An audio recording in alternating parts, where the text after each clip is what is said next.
Bienvenidos a todos y a todas a Gálatas 4. En este capítulo veremos y conoceremos verdades profundas que ya estamos viendo.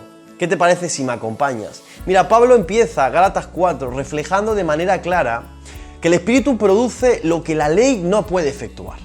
Pablo empieza diciendo en el verso 1 hasta el 3, acompáñame, dice: pero también digo, entre tanto que el heredero es niño, en nada difiere del esclavo, aunque es señor de todo. Verso 2, sino que está bajo tutores y curadores hasta el tiempo señalado por el Padre. Y termina diciendo, así también nosotros, cuando éramos niños, estábamos en esclavitud bajo los rudimentos del mundo. Mira, en la antigüedad, en el mundo antiguo, la división entre niños y adultos era abismal con respecto a la sociedad actual, a la sociedad en la que vivimos. Y había un momento determinante para que el niño pasase de ser un infante a ser un adulto. Era cuando en la ceremonia romana se entregaba la toga virilis, que sustituiría a la anterior toga que se usaba cuando eran niños. Este momento marcaría, por lo tanto, un antes y un después en la vida del niño. Pablo lo que intentaba reflejar con esto era que ya no somos simples herederos jurídicos, es decir, herederos por la ley, sino que ahora por la gracia somos herederos reales. Por eso Cristo nos vino a liberar de la tiranía de la ley, para poder ser hijos e hijas y tener nuestra herencia. En otras palabras, que dejemos de ser niños esclavos para ser adultos libres. Qué bonito, ¿verdad? Para Pablo, el que fuera gobernado por la ley era todavía un niño, mientras el que había aprendido el camino de la gracia había llegado a ser una persona madura en la fe cristiana. Vemos cómo más adelante sigue diciendo en el verso 12, acompáñame: os ruego, hermanos, que os hagáis como yo, porque yo también me hice como vosotros. Y termina diciendo, ningún agravio me habéis hecho. El ruego de Pablo que hace a sus hermanos en Cristo, a los Gálatas, era que reconocieran y vivieran conforme a la libertad espiritual que todos los creyentes tienen en la gracia de Dios. Esta es la verdad central de la epístola, una verdad que el apóstol había predicado y enseñado ante los Gálatas. Pero, como hemos visto, los judaizantes les habían hecho dudar e inclusive a renunciar de su fe. La razón por la que Pablo ruega es de una manera personal. Dice, pues yo también me hice con vosotros. Al venir a Cristo, Él se había quitado por completo todo legalismo. Como bien sabemos, Pablo en su pasado, echando una vista atrás, era un piltrafilla, era un piezas. Antes se encargaba de acabar con los cristianos, pero ahora el nuevo Pablo se vuelve cristiano para predicar el evangelio, para predicar las buenas noticias. Qué interesante, ¿verdad? Muchos judíos creyentes en aquella época eran intimidados por el convertirse del judaísmo al cristianismo, es decir, habían pagado un alto precio por ser cristianos, ya que sufrían desprecio por parte de sus familias y en la sinagoga los trataban como si hubieran muerto. Por lo que Pablo les exhorta con mucho amor diciéndoles, yo les introduje a la libertad, pero por favor no vuelvan a ser esclavos. Vemos como aquí Pablo recurre a la llamada del amor, ¿verdad? Como un padre que ama a su hijo, por tanto lo corrige.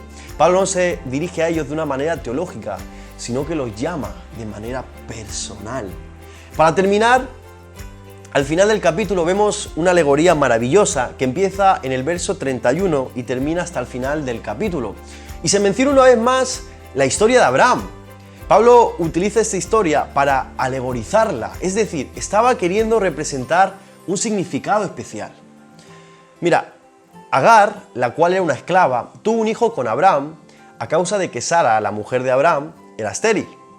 Más adelante, Dios hace un milagro en la vida de Sara y nace el maravilloso Isaac, o el que todos conocemos, ¿verdad? Lo que esta historia significa en Gálatas, para que puedas entenderlo, es que Agar representa el antiguo pacto de la ley. Ella era una esclava y todos sus hijos nacerían con esa misma condición, lo que de cierta manera los convertiría en personas esclavas de la ley. Sin embargo, por otra parte, Sara representa el nuevo pacto en Jesucristo, una nueva manera en que Dios se relaciona con las personas, y no por la ley, sino que es por la gracia. El hijo de Sara, Isaac, nació libre por lo que todos sus descendientes, a partir de ese momento, también serían libres. Aunque todo esto nos resulte un poquito extraño, encierra una gran verdad. La persona que hace de la ley el principio de su vida, lo que intentaba decir Pablo, se encuentra en la misma posición que un esclavo, mientras que la persona que hace de la gracia el principio de su vida es una persona libre. Y como se dice en la máxima cristiana, ama a Dios y haz lo que quieras. Pablo nos invita a dejar Meritolandia, cuyo lema es: solo tienes lo que mereces. Muchos de nosotros seguimos dando pequeños paseos por Meritolandia, un parque en el que la pintura de las atracciones está descacarando, la noria se atasca constantemente y las palomitas de maíz llevan hechas más de una semana. Pablo nos invita a que levantemos nuestra mirada más allá y nos fijemos en aquel parque llamado Tierra de Gracia. En este parque se encuentran las atracciones más descabelladas. Las montañas rusas son enormes montañas rusas. Y nos preguntamos, ¿qué hizo esa gente para estar ahí? Seguro que les habrá costado una fortuna. Y te grita alguien de allí diciéndote: ¿qué hacéis que no venís aquí? Jesús es el dueño del parque y dice que todo aquel que quiera puede entrar sin coste alguno. Esto es muy esperanzador.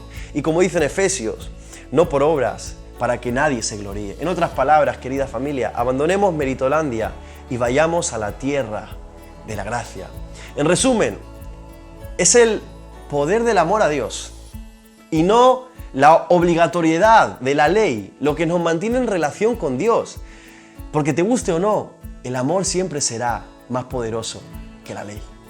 Con esto, querida familia, terminamos Gálatas 4 y antes de terminar, solamente recordarte: conoce el texto, conecta con el texto y comunícaselo a otros. Nos vemos en el siguiente capítulo.